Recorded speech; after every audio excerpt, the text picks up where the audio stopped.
there is more than enough food in the world to feed our population of 7.8 billion people. But today, more than 820 million people are hungry. And some 144 million children under the age of 5 are stunted, more than 1 in 5 children worldwide. Our food systems are failing, and the COVID-19 pandemic is making things worse. Unless immediate action is taken, it is increasingly clear that there is an impending global food emergency that could have long-term impacts on hundreds of millions of children and adults. This year, some 49 million extra people may fall into extreme poverty due to the COVID-19 crisis. The number of people who are acutely food or nutrition insecure will rapidly expand. Every percentage point drop in global gross domestic product means an additional 0.7 million stunted children. Even in countries with abundant food, we see risks of disruptions in the food supply chain. We need to act now to avoid the worst impacts of our efforts to control the pandemic. Today, I'm launching a policy brief on the impact of COVID-19 on food security and nutrition. It has 3 clear findings. First, we must mobilize to save lives and livelihoods, focusing attention where the risk is more acute. That means designating food and nutrition services as essential, while implementing appropriate protections for food workers. It means preserving critical humanitarian food, livelihood and nutrition assistance to vulnerable groups.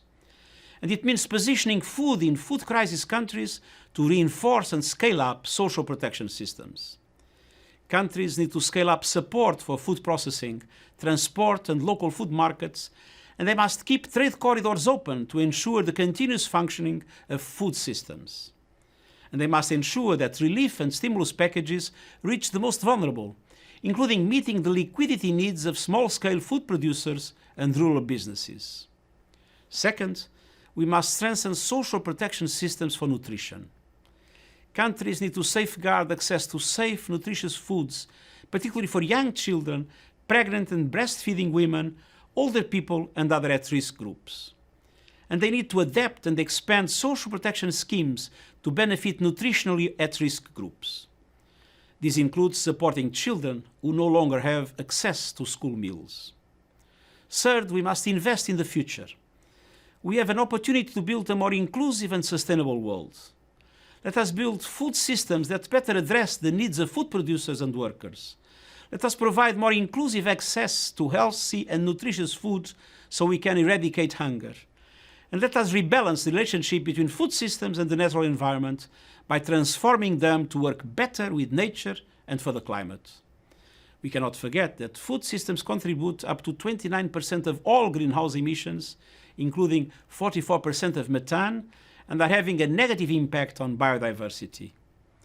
If we do these things and more, as indicated by the brief we are launching today, we can avoid some of the worst impacts of the COVID-19 pandemic on food security and nutrition, and we can do so in a way that supports the green transition that we need to make. Thank you.